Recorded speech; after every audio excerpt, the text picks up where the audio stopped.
Good morning student. तर आज आपण बघूया 3 अंकांची बेरीज, 3 अंकी संख्यांची बेरीज. तर हे 3 अंकी संख्या आहे 2, हे पहिलं आणि दुसरं. तर आता या संख्यांची आपल्याला 3 अंकी संख्यांची बेरीज करायचं आहे.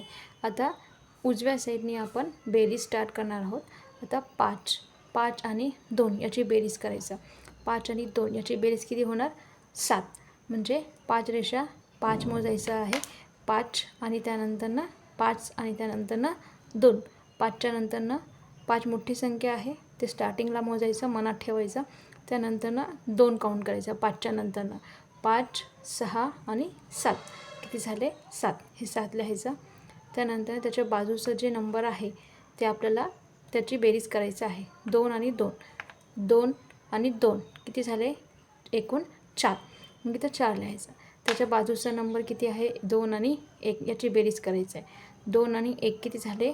3. म्हणजे इथं आपण किती लिहायचं? 3. तर अशा प्रकारे आपण 3 अंकी संख्यांची बेरीज करायचं आहे. ओके. आता अजून एक एक्झाम्पल बघूया आपण. 4, 2, 1 421. त्यानंतरनं 223 याची बेरीज करायचं आहे आपल्याला. ओके. आता 3 आणि 1 या दोन्ही आपण एकत्र मोजायचं आहे. 3 आणि 1 किती झाले? 3 मोठा नंबर पहिले ते काउंट करायचं, ते मोजायचं. त्याच्यानंतरनं 1. 3च्या नंतरनं किती येते? 1 म्हणजे काय? 4. 3 आणि 1 किती? 4. मग त्याच्यानंतरनं बाजूचा नंबर 2 आणि 2 किती झाले? 4. इथं लिहायचं. त्यानंतरनं बाजूचा नंबर 4 मोठी संख्या आहे, ते मनात ठेवायचं. त्याच्यानंतरनं अजून 2 आपल्याला मोजायचं आहे. 4 नंतरनं 2 किती झाले? 4, 5, 1, 6. म्हणजे किती?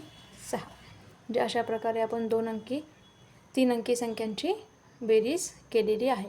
आता आपण अजून एक्झाम्पल बघूया पुढच्या तासाला. थँक्यू.